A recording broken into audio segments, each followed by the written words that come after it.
Dice la palabra del Señor: pero ahora, aparte de la ley, se ha manifestado la justicia de Dios, testificada por la ley y por los profetas. La justicia de Dios por medio de la fe en Jesucristo, para todos los que creen en Él, porque no hay diferencia. Por cuanto todos pecaron y están destituidos de la gloria de Dios, siendo justificados gratuitamente por su gracia mediante la redención que es en Cristo Jesús, a quien Dios puso como propiciación por medio de la fe en su sangre, para manifestar su justicia a causa de haber pasado por alto en su paciencia los pecados pasados, con la mira de manifestar en este tiempo su justicia, a fin de que Él sea el justo y el que justifica, que es de la fe de Jesús.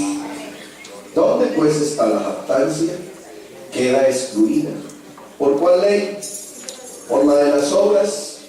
No, sino por la ley de la fe. Concluimos pues que el hombre es justificado por fe sin las obras de la ley. Diga gloria a Dios. Había una canción viejita que cantábamos que decía: damos gracias al Señor, damos gracias por su amor. Damos gracias al Señor, damos gracias por su amor. En esta hora sus hijos cantan las alabanzas a Cristo el Salvador. Y tú, mi hermano, ¿por qué no cantar las alabanzas a Cristo el Salvador? Damos gracias al Señor, damos gracias por su amor.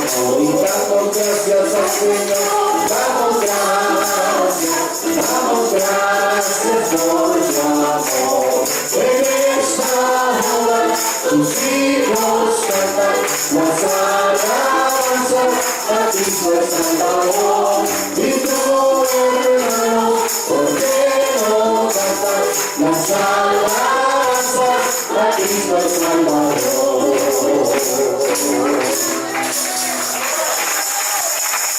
¿Cuánto dan gracias al Señor? Gracias damos a Dios, gracias te damos, oh Dios. Esto que proclama el salmista. Siéntese por favor. Gracias a Dios por la oportunidad que el Señor nos regala esta noche de estar ante su presencia para deleitarnos y fortalecernos en el Señor. ¿Cuántos dicen gloria a Dios? Es una bendición, es un privilegio de parte de Dios poder disfrutar de su misericordia. Estamos entonces en el estudio de la carta del apóstol Pablo a los Romanos. Hoy vamos a ubicarnos ya desde el verso 11 en adelante. Gloria a Dios. ¿Sí? El martes pasado, el último martes, comenzamos en el 9, preguntándonos qué pues, somos nosotros mejores que ellos. La respuesta fue que de ninguna manera. Dijimos el verso 10, como está escrito: no hay justo, ni aún uno. El 11 sigue recalcando el mensaje: no hay quien entienda, no hay quien busque a Dios. Gloria a Dios. Esto describe entonces el estado de ceguera espiritual del hombre cuando se trata de las cosas de Dios y de la verdad de Dios. No tienen entendimiento. Cuando se dice no hay quien entienda, no hay quien haga el bien. Dios fue el que nos buscó a nosotros. ¿Se acuerdan? Porque Dios envió a su Hijo, nacido de mujer. Gloria a Dios. Dios es el que nos buscó, el que se interesó por nosotros para regalarnos su salvación. Hablamos de tres consecuencias que el hombre a través de su desvarío encontró o recibió. La primera de ellas es: se desvían. Amén. Indica coger por el camino equivocado, por donde no es. El camino que cogió no lo va a llevar a donde Dios quiere que llegue. El segundo resultado de todo este desvarío es que se hicieron inútiles. Ahí en esta partecita hablamos de los árboles bonsai, ¿se acuerdan? Se hicieron inútiles y dijimos que significaba volverse ácido, o sea, no servir para nada. Y el tercer resultado de todo este desvarío es que no hay quien haga lo bueno. No hay quien haga lo bueno, no hay bondad en el hombre, no hay nada que el hombre pueda, que se le pueda sumar. Pablo entonces define y dice que todos son pecadores. Todos son pecadores, según Romanos 3:9, todos pecaron. Y pregunta cuántos justos hay. Y definimos que no hay ninguno, porque nadie, absolutamente nadie, se puede justificar por las obras de la ley delante de Dios. El versículo 12 de este capítulo dice entonces Pablo: todos se desviaron a una. A una se hicieron inútiles. No hay quien haga lo bueno. No hay ni siquiera uno. Gloria a Dios. Pablo está acentuando en estos versículos de una manera contundente. Le está tallando Pablo en la espalda al hombre legalista, al hombre guardador de la ley, al hombre que pretende anular el sacrificio de Jesús en la cruz del Calvario y anteponer ante semejante magno sacrificio, poner cualquier otra tontería que realmente no tiene razón de ser. Pablo entonces por eso está siendo tan fuerte en estos últimos versículos, porque ya a partir del versículo 20 Pablo va a presentar la opción de la gracia, de la redención. Aleluya. Gloria a Dios. Y entonces por eso Pablo quiere que el hombre legalista se confronte él mismo frente a la palabra, para que se dé cuenta de la grandeza, de la bondad, de la misericordia manifestada de Dios a través de la gracia. Hermanos, nosotros tenemos que realmente glorificar a Dios, bendecir a Dios, agradecer a Dios, porque nos tocó vivir este tiempo de la gracia. Amén. Aleluya. ¿Qué hubiese sido de nosotros como somos que nos hubiese tocado vivir en el tiempo de la ley?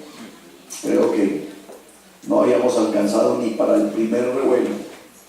Gloria a Dios. Pablo entonces está diciendo que judíos y gentiles se encuentran en el mismo barco. Les recuerdo que aquí quedamos hace 8 días. Para los que tienen mala memoria y para los que no vinieron hace 8 días, aquí quedamos. Ahora estoy haciendo un recorderis. ¿Aló? Gloria a Dios. Están ambos, judíos y gentiles, están en el mismo barco. Y el problema es que el barco se está hundiendo. Gloria a Dios. Se necesita un salvavidas. Se necesita alguien que nos saque de ese problema. Gloria a Dios. Pero gracias a Dios que el Señor nos envió ese salvavidas. Pablo a los Gálatas entonces les dice: mas la Escritura lo encerró todo bajo pecado. Que es lo que Pablo está haciendo en Romanos 2. lo encerró todo bajo pecado, para que entonces la promesa que es por la fe, diga gloria a Dios, la promesa que es por ¿la fe en quién? En Jesucristo, fuese dada ¿a quién?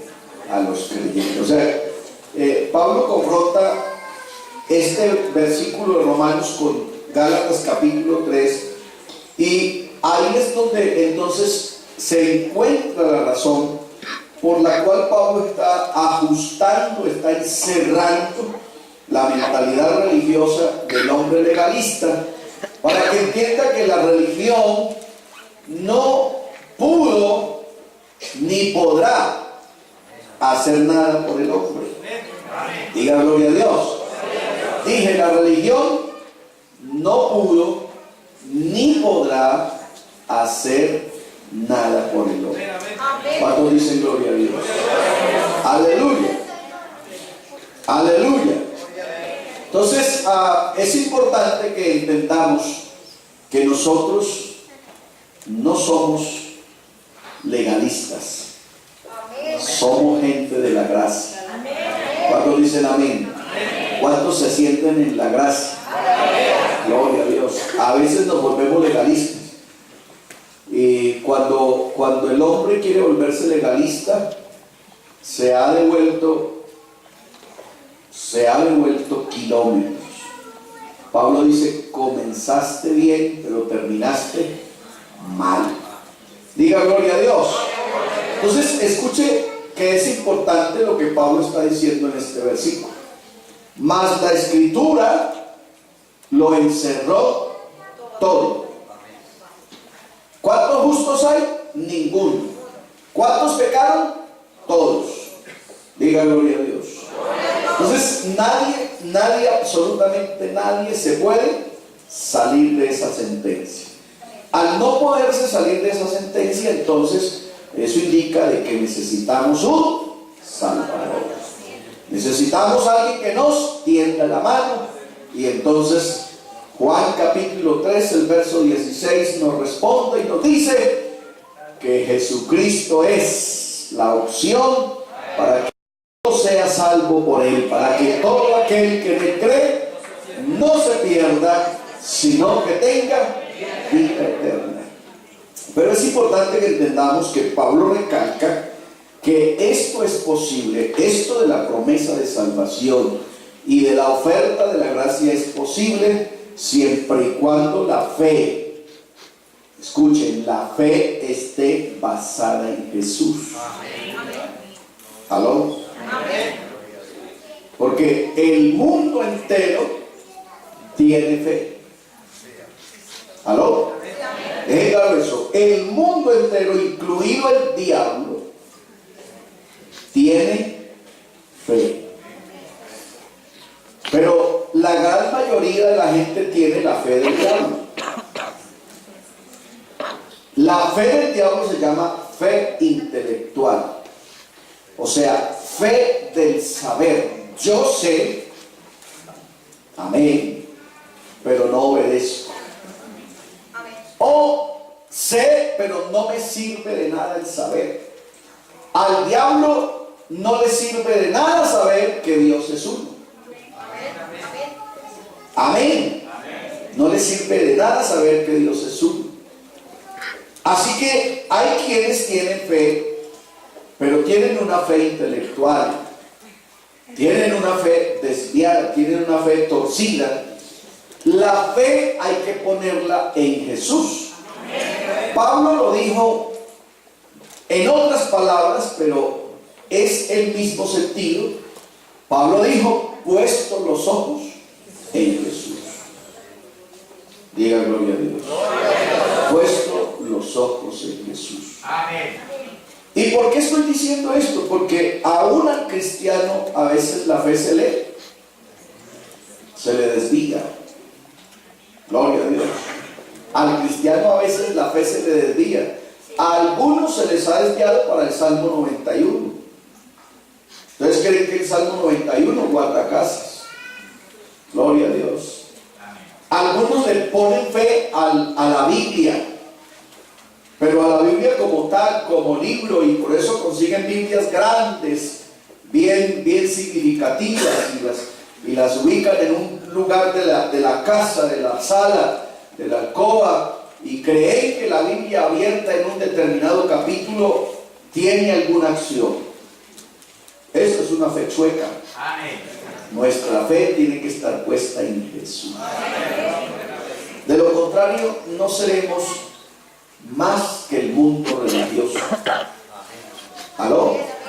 No seremos más que el mundo religioso, que cada vez está más tonto y más ciego.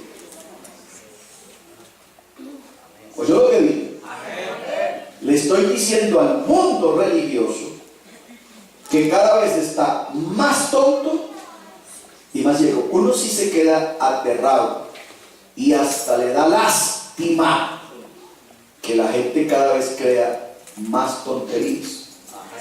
Ustedes hoy, no sé si vieron esta payasada. Ojalá tengamos volumen.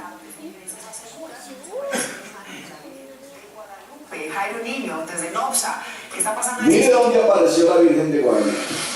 Buenas tardes. Hace algunos minutos cayó un fuerte aguacero en esta zona del departamento de Boyacá. Pese a esa situación, sigue llegando a este punto varios seguidores y personas que llegan pues a observar esta imagen que se conoció gracias al hallazgo de un joven que transitaba por ese sector y que ha manifestado que escuchó algunos ruidos que le llamaron la atención, y a lo que bajó a este punto de la quebrada Bonza, ubicada acá en el municipio de Nopsa, Boyacá, se percató que había una imagen que es muy similar a la imagen de la Virgen de Guadalupe. También es importante decir que en esta casa a la Virgen de Guadalupe ahora le gustan las alcantarillas. Son muy devotos a la Virgen y a la Morenita. Entonces veamos el informe de todo cómo ha transcurrido el día de hoy frente a esta imagen que se conoció acá en el municipio de Nopsa. Esta es la casa de la familia colombo-mexicana Pérez Dávila. Su fe y devoción han estado unidas a la Virgen de Guadalupe.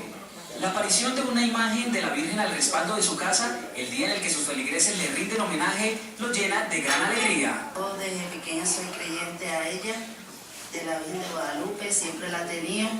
Y como ve usted, tengo muchos cuadros, tengo mi altar, y siempre le pido a ella para que me conceda todos los deseos que necesito. Decenas de personas llegan al lugar para orar y pedir una ayudita a la imagen. Pasaba un muchacho y de pronto dice que observó un reflejo, entonces pues él iba sobre y como que se asustó, ¿no? Y cuando observó que era una réplica de la Virgen. Para muchos es un acto divino, mientras hay personas que son escépticas a la aparición. Pues tiene un poco parecido. Yo creo en la Virgen porque soy cristiana, pero no es así como mucho que digamos. La iglesia respeta estas manifestaciones de devoción y es prudente al momento de evaluar estos hechos. Que sí es valioso, es el momento coincidente con el día de hoy. Ese es el cura de Nopsa, pobrecito. Que es una fiesta que se celebra bastante en muchos lugares del país y de Latinoamérica. Creo que fundamentalmente ese es el mensaje, que nos acerquemos a Dios. El sitio se ha convertido en un altar de peregrinación donde los devotos dejan flores, plegarias y elementos religiosos. Ajá. ¿Qué tal?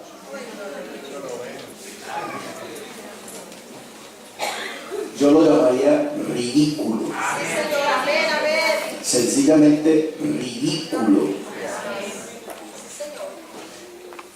Que yo vaya a creer que un ser santo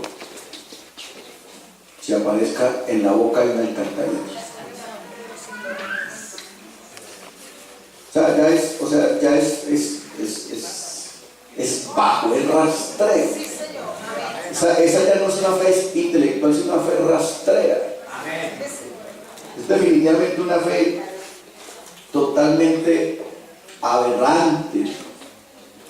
Se está cumpliendo entonces lo de Romanos capítulo 1. Amén. Por cuanto ellos no decidieron tener en cuenta a Dios, Dios los entregó a lo más depravado, dice la Biblia, a lo más ridículo, a lo más ruin. Solo ellos que creen que la Virgen es semejante cosa suprema, creen que se puede aparecer en la boca de una alcantarilla. Hermano, ahí es donde usted y yo tenemos que definitivamente decir: ¿de dónde nos sacaste? Amén, gloria a Dios. ¿De qué ignorancia nos sacaste? ¿Y en qué lugar nos pusiste? Aleluya. Gloria a Dios. Y lo vil y despreciado del mundo escogió Dios Amén. para avergonzar a los sabios. Amén.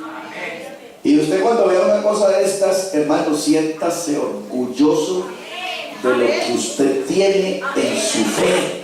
Amén. Amén. Porque no siendo muchos sabios, ni muchos intelectuales, podemos escapar de semejantes tonterías. Aleluya. Entonces la fe tiene que estar puesta ¿en dónde? En Jesús. Quien ponga la fe en otra cosa, y peor ahora en una alcantarilla, está loco. No es más que un animal rastrero. Totalmente ignorante, totalmente su fe está depravada, torcida. Gloria a Dios. Entonces, el apóstol Pablo, cuando cita como dice la escritura, él está tomando referencia de estas citas bíblicas. En el versículo 10, él lo confronta con el Salmo 14, 1 al 3 y con el Salmo 53, 1 al 3, donde entonces él puede explicar y decir, o más bien fortalecer el concepto y demostrar que el hombre siempre ha vivido la misma situación y que el hombre siempre ha tenido la misma línea todo el tiempo. El versículo 13 del capítulo 3 lo confronta con el Salmo 5, el verso 9 y con el Salmo 14, 143, explicando lo mismo, tomando entonces referencias anteriores para demostrar que el hombre ha estado depravado, ha estado perdido, ha estado totalmente divagando en sus pensamientos, totalmente ajeno de la vida de Dios. Diga gloria a Dios. El versículo 15 al 17 de Romanos 3 lo confronta con Isaías 59 y con Isaías 48, 22. Y Romanos 3, 18 lo confronta con el Salmo 36, 1. Todo esto para demostrar que la Biblia tiene razón en categorizar y demostrar que el hombre definitivamente es un ser totalmente desviado de la misericordia de Dios.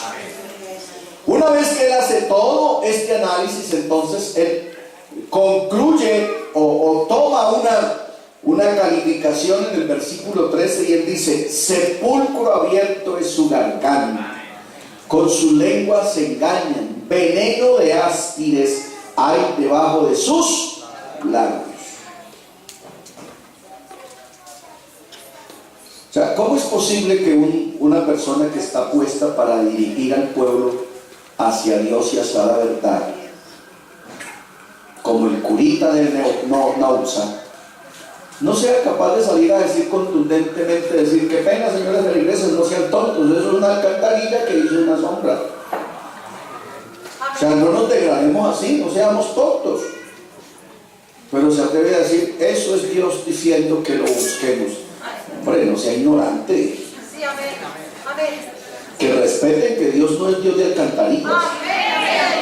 Dios es Dios santo. Dios es el Dios de los cielos.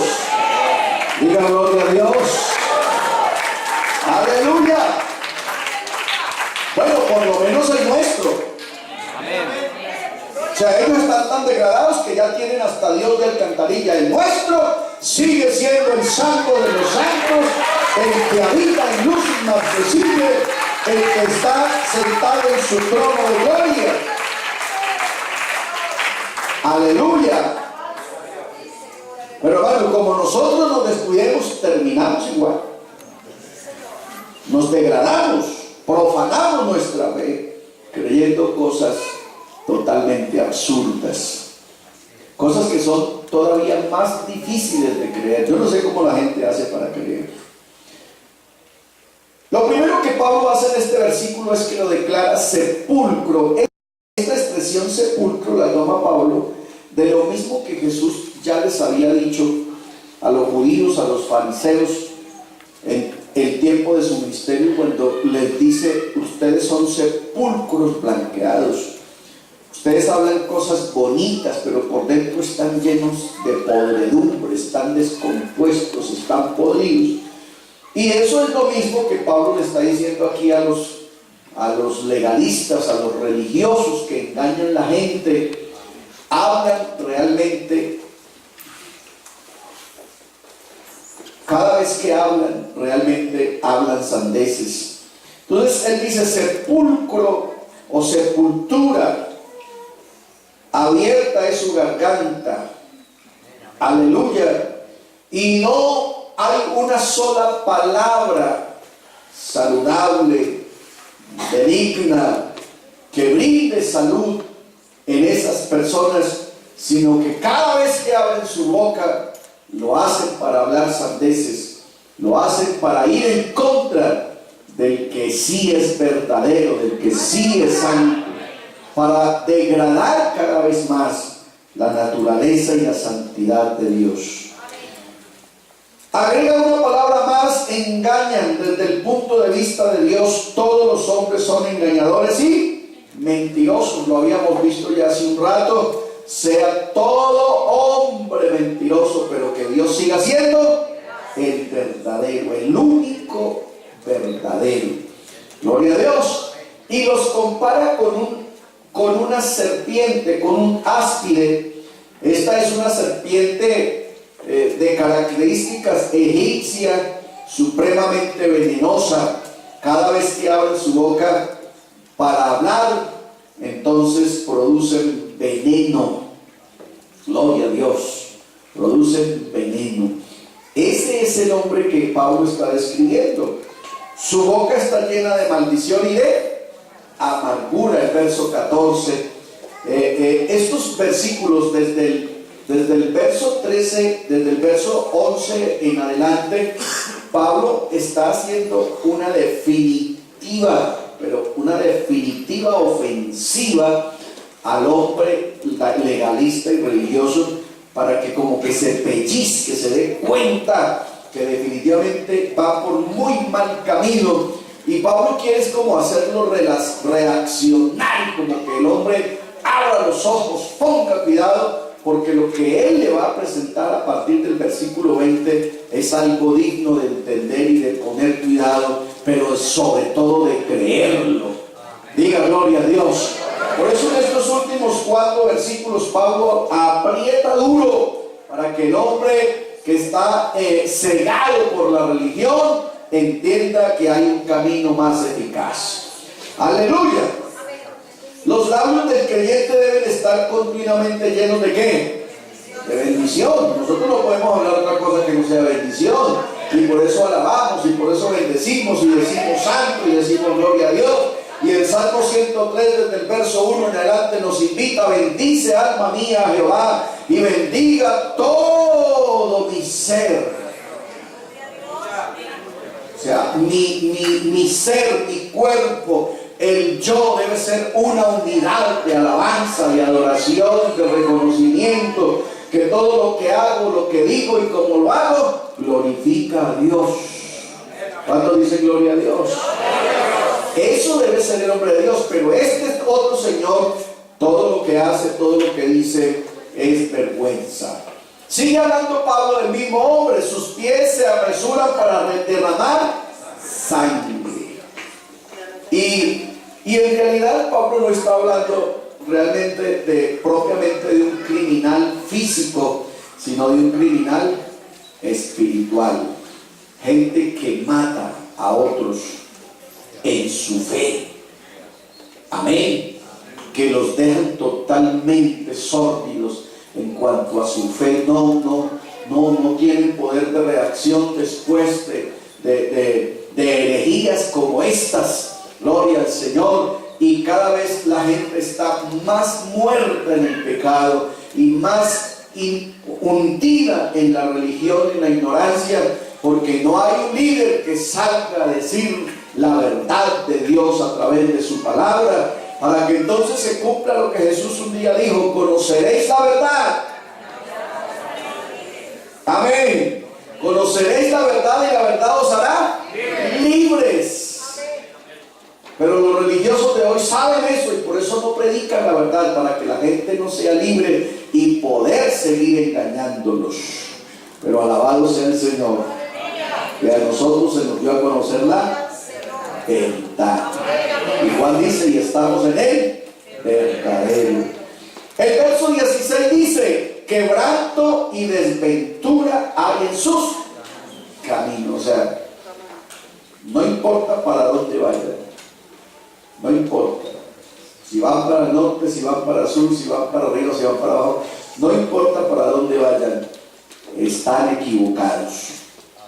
Gloria a Dios. Van mal, están torcidos, no tienen salida, porque el hombre se inventó sus propios caminos cuando ya había un camino. Amén. Cuando ya había un camino, Jesús dijo: yo soy el camino, yo soy la verdad y yo soy la vida. Aleluya. Gracias a Dios que podemos caminar por este camino. ¿Cuántos alaban al Señor? Ese quebranto es el sinónimo de ruina. Están arruinados en su fe, arruinados en su vida, arruinados en su forma de creer. Desventura es la misma palabra que el apóstol usa en Romanos 7 para decir: miserable de mí, soy un desventurado. Amén. Desventurado, no tengo dónde llegar, no tengo dónde caer, no tengo dónde estacionarme, no soy dueño de nada, ni siquiera de mí mismo. Mire el estado cuando el hombre de verdad se deja absorber por la religión, cuando el hombre se deja absorber por sus propios conceptos, ignorando y anulando la gracia de Dios. Amén. El hombre está arruinado, el hombre es desventurado, está caído de la misericordia de Dios. Pablo, cuando reconoció eso, dijo: miserable de mí. Gloria a Dios. Miserable de mí.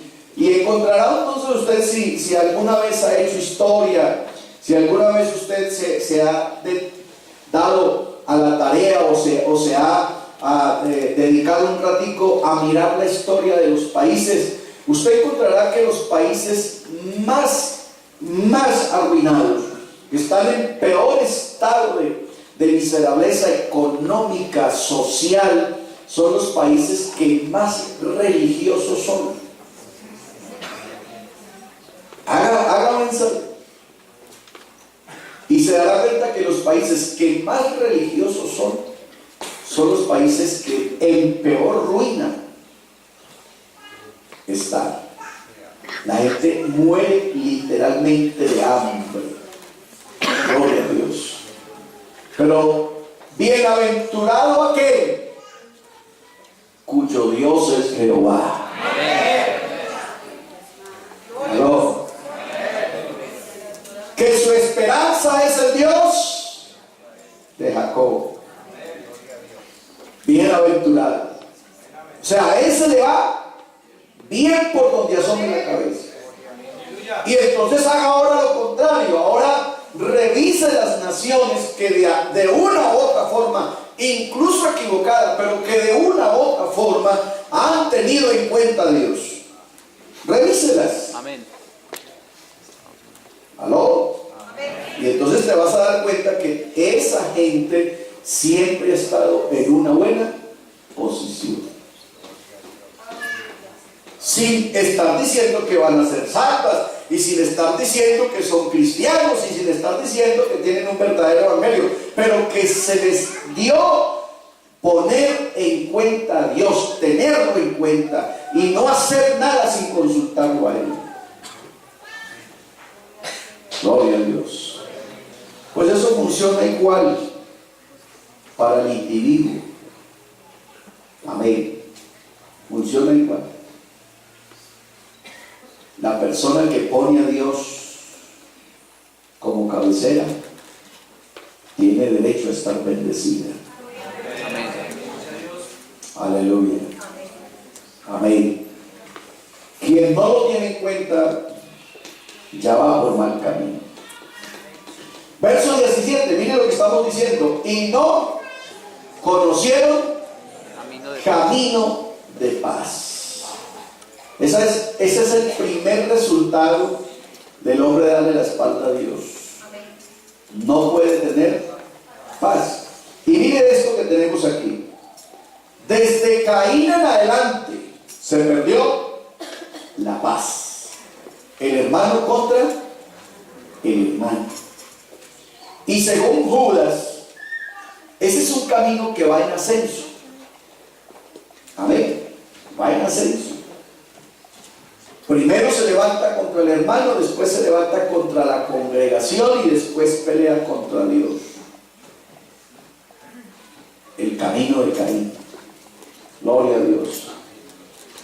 Y entonces, la Sociedad de la Ley Internacional de Londres se dio a la tarea de sacar esta estadística. Escuche esto. En los últimos 4.000 años de historia humana, no han logrado pasar más de 286 años en paz. O sea, el tiempo máximo que el mundo ha estado en paz han sido 286 años. Y en estos 4.000 años han habido más de 8.000 pactos de paz. Y todos han sido violados, rotos.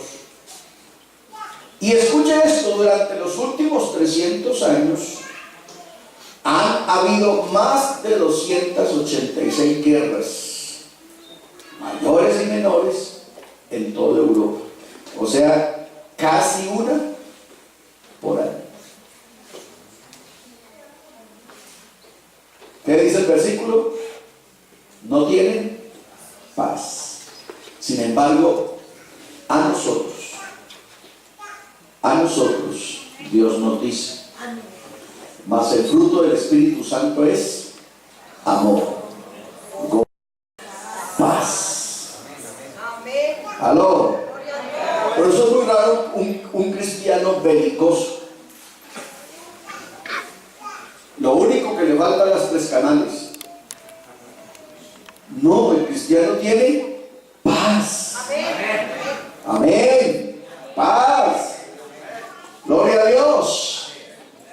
Así que escuche esto, cuando el hombre no está en paz con Dios, según Romanos 5:1, que es el versículo extraordinario que registra el resultado del evangelio en la vida de una persona, de un ser humano. Pablo dice: justificados pues por la fe, tenemos paz para con Dios por medio de nuestro Señor Jesucristo. Así que cuando el cristiano no está en paz con Dios, entonces está en guerra, uno, consigo mismo y con su prójimo. Hay gente que pelea hasta con la sombra. Si fueran alacranes, ellos mismos se darían con sombra. Amén. Porque no tienen paz. Pero a nosotros Dios nos ha puesto la paz. Diga gloria a Dios, la paz en nuestros corazones. Y hemos de estar en paz. Eso no quiere decir que no tengamos enemigos. Claro que siempre lo vamos a tener, pero el Señor nos dice: ámenlos. ¿Aló? Amen a sus enemigos. Y aunque Él me siga declarando la guerra, si yo lo amo, yo puedo estar en paz. Pero si usted compra la casa, la pelea, ya perdió. Amén. Y hay gente que anda comprando peleas. pelea en la calle y salen corriendo para allá. Amén. Y entonces se encuentran o una piedra perdida o una bala perdida. Ya compraron la pelea. ¿Qué hace usted allá? Si usted es un hombre de paz. Diga gloria a Dios. Aleluya. Deje que los perros se den muela ellos solos. Amén. Cuando descanse se van a matar. Así que Pablo encuentra aquí el problema. Vamos a ver cuál realmente es el problema que el hombre tiene desde el verso 11 hasta aquí, hasta donde vamos. ¿Cuál es el problema? Sencillo. El hombre no tiene temor de Dios. Elemental, ¿sí? No es ni siquiera porque sea borracho, no es ni siquiera porque sea mujeriego, no es ni siquiera porque sea atracador, no es ni siquiera, es porque no tiene. El día que el hombre tenga temor de Dios, entonces toda esa maldad se le quita. ¿Aló? El día que el hombre tenga temor a Dios, toda esa maldad se le quita. ¿O no le pasó a usted? Ya que nosotros vinimos arrepentidos, éramos tan pecadores como todos los que está describiendo Pablo aquí. Pero una vez que nos arrepentimos, amén, ahora o a partir de ese momento, Dios puso temor en nuestros corazones y ya el hombre, el Hijo de Dios, no peca, porque cada vez que lo va a hacer sabe que hay un ser supremo. Amén. Pero para eso necesita tener temor. ¿Y qué da el temor? El temor no da el conocimiento. O sea, yo no le puedo temer. Por eso con el niño recién nacido, con el que está apenas dando pasitos, con el que está apenas gateando, pues hay que tener cuidado. Si ese niño que apenas está gateando ve venir una serpiente coral, ¿tú crees que él tiene temor de ella? ¿Tú crees que él va a salir corriendo? No, él cree que es un juguetico, un bejuquito que se mueve, que se lo tiraron para jugar. Porque él no sabe las consecuencias de la mordedura de la serpiente. ¿Va conmigo? Pero como a nosotros ya nos mordió la serpiente, ya la serpiente puso su veneno en nosotros, pero alguien le aplicó el antídoto infalible y nos libró de los lazos de la muerte, del pecado. ¡Aleluya! ¡Aleluya! Entonces nosotros ahora tenemos ese conocimiento. Amén. Así que nosotros sabemos que el pecado destruye, mata y ofende a Dios. Destruye al que peca, mata al que peca y nos pone en adversidad con Dios. Así que por eso el cristiano ya no peca. Diga gloria a Dios. Porque el cristiano tiene temor a Dios. Efesios 4:19 dice: los cuales después de que perdieron ¿qué? Perdieron toda sensibilidad. El hombre pecador, el hombre en ignorancia, el hombre en religión no es sensible. Amén. No es sensible, tiene el corazón endurecido, tiene el corazón como pedernal. Aleluya. Entonces, una vez que ellos pierden esa sensibilidad, entonces se entregan a las laxivias para cometer con avidez, o sea, con mucha destreza, con mucha capacidad, toda clase de impureza. Y usted se da cuenta que hay gente que es pero hábil, astuta para pecar. Amén.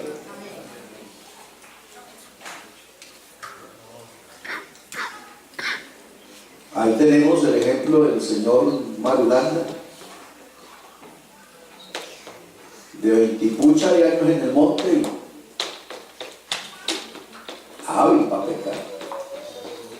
Pero eso no lo va a durar del invierno. Gloria a Dios. Y aquí en la calle usted ve que hay gente hábil para pecar. Pero llegará el día en que va a estar en el corral de Dios. Diga alabanzas al Señor. Cuando dice gloria a Dios. Y por Proverbios 1, 7 y 9, 10 dice: el temor de Jehová es el comienzo, el principio de la sabiduría. Amén. El temor de Jehová. Teme a Jehová y apártate del mal. Gloria a Dios. Entonces, nosotros no pecamos por cobardía, no pecamos porque tememos a Dios, porque Dios es santo. Diga gloria a Dios. Pablo a los filipenses les habla de guardar el temor, de la sana profesión, lo mismo que hace Pedro en su primera carta, en el 1:17, igual le insiste a su gente a que se mantengan en el temor y en la santidad. El temor, escuche, el temor reverente a Dios produce en nosotros santidad. Diga gloria a Dios.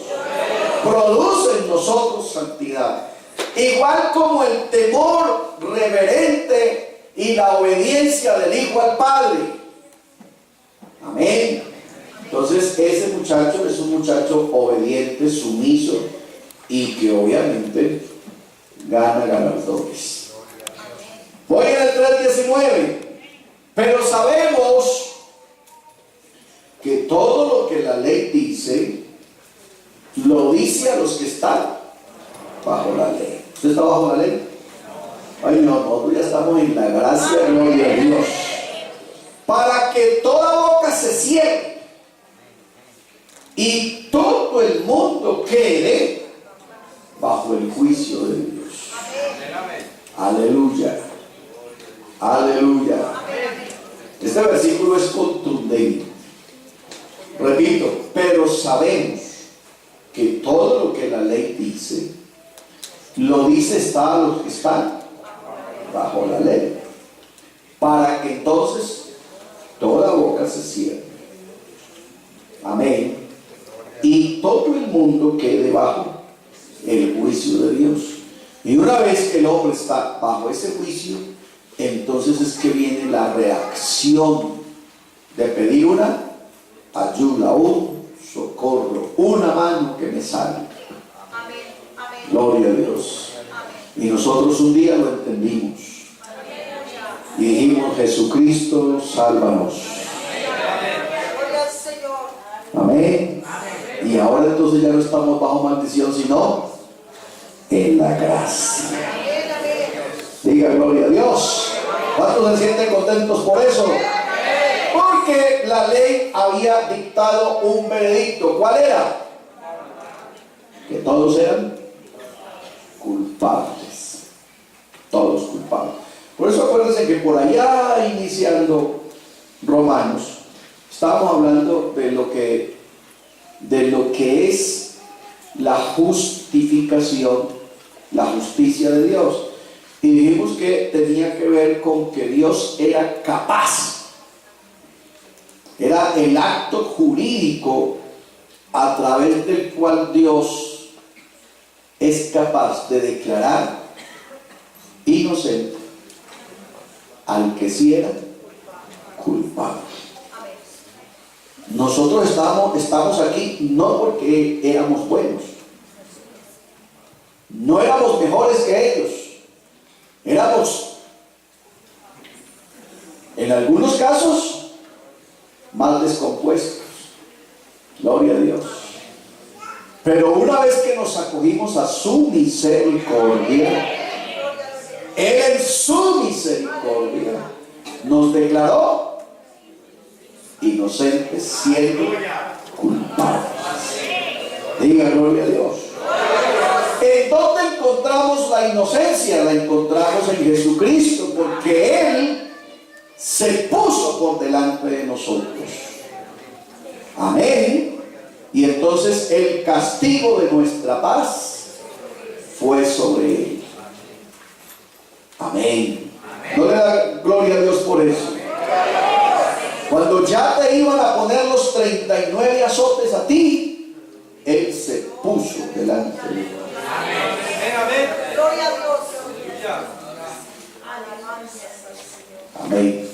Él se acostó sobre tu humanidad, sobre la tuya, y puso su espalda para que la lacerara. Pero esos 39 azotes eran para usted, eran para mí. Y cuando el verdugo tenía el azote arriba, él dijo: un momento, espere un momentico. Y se puso sobre nuestra humanidad. El castigo de nuestra paz fue sobre él, y por su llaga fuimos nosotros curados. ¿Cuántos dicen gloria a Dios? ¿Cuántos dicen gloria a Dios? ¿Cuántos dicen gloria a Dios?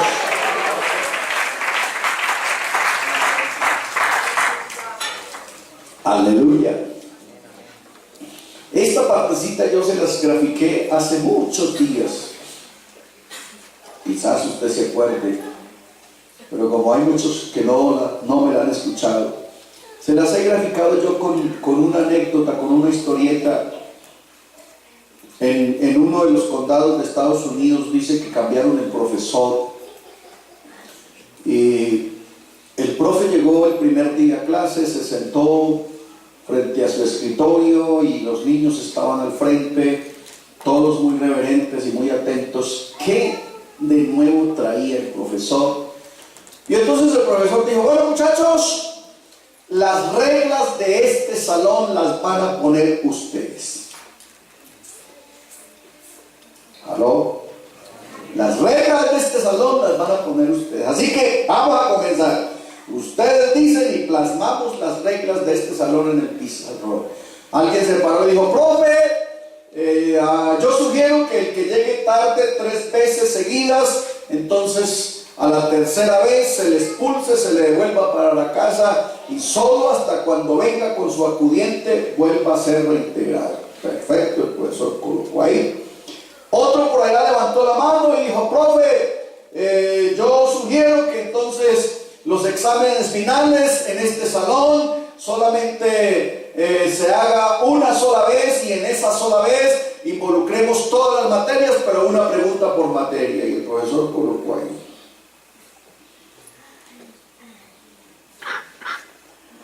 De pronto se levantó Time. Time era el sute de la clase, era el enclenque, era el flaquito, era el más débil de la clase. Time se levantó y dijo: profe, que el que se robe algo en el salón, usted le dé 10 azotes con su correa.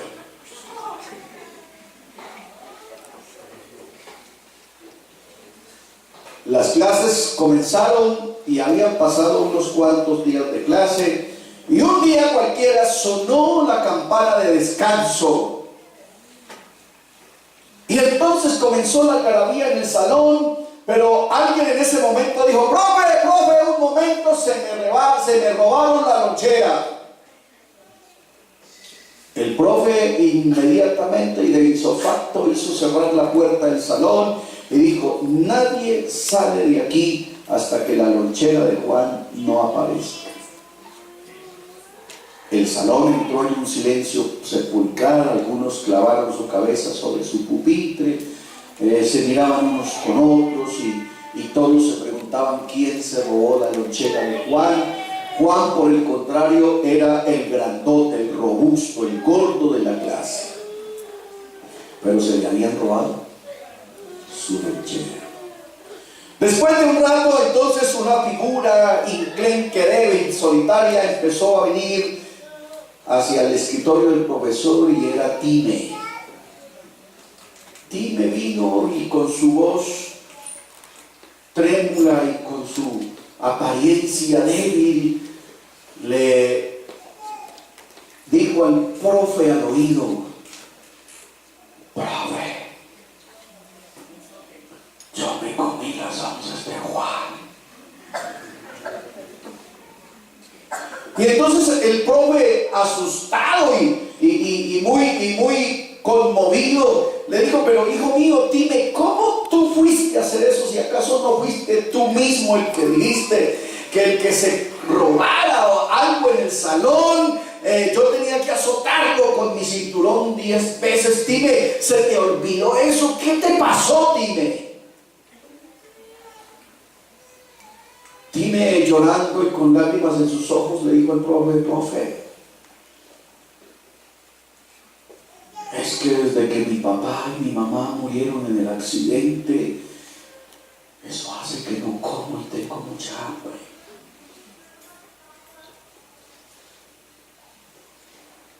El profe mojó sus ojos con lágrimas y le dijo: dime, hurtaste con mucha razón, pero igual te tengo que castigar. Así que te vas a poner encima del escritorio boca abajo y yo te voy a castigar. El salón estaba perplejo mirando esa escena. El profesor se soltó su cinturón, le dio 2 vueltas en la mano y se dispuso a descargar el primer latigazo sobre la débil espalda de Time. Pero cuando el profe levantó la mano, Juan pegó el grito y dijo: ¡un momento, profesor! Juan se vino paso entre paso, se despojó de su chaquetón, se acostó sobre la débil y pequeña humanidad de Time, y entonces, cuando lo hubo ya cubierto con su cuerpo robusto, le dijo al profesor: profe, dispóngase a castigar. Y Juan recibió los 10 azotes que le correspondían a Time. Esa es nuestra historia. Nosotros éramos esos débiles, pero además éramos los ofensores. Y Él, siendo el ofendido, se puso en nuestro favor. Y por eso estamos aquí dándole honra, gloria, alabanza, reconocimiento al que todo lo cree. A eso se le llama gracia, misericordia de Dios para con nosotros. Aunque todos éramos culpables. El veredicto estaba echado. No había nada que hacer. Y la ley era implacable. Pero apareció Él. A ese que Juan llamó: he aquí el Cordero de Dios. Nos cubrió con su misericordia y no permitió que el castigo de nuestra paz cayera sobre nosotros, sino que Él recibió todo el peso de nuestra culpa. Y por eso hoy podemos decirle aquí: gracias, gracias, gracias por tu misericordia, porque nos has rescatado, nos has redimido y nos has hecho para su Dios reyes y sacerdotes. ¿Por qué no le das un aplauso al Señor Jesús? Su misericordia y su gracia se lo merecen. Aleluya.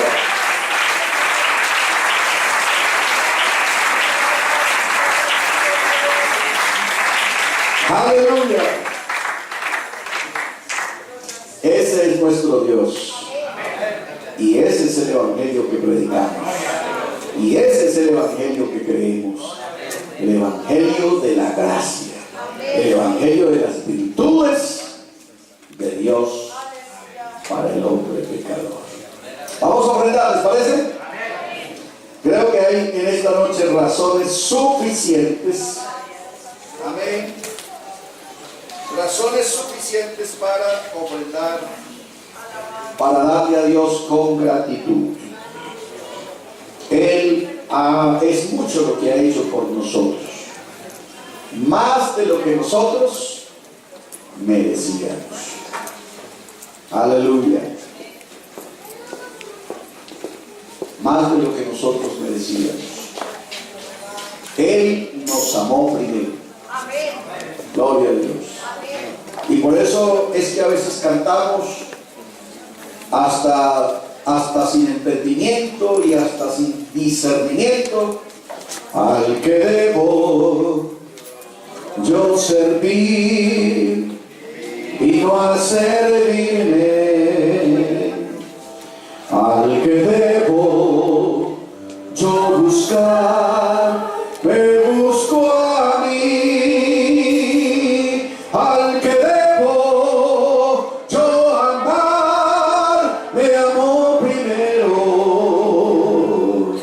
por mis culpas por entero se entregó, dígalo, al que debo yo servir, vino a servirme, al que debo yo buscar, me busco a mí, al que debo yo amar, me amo primero, por mis culpas por entero se entregó.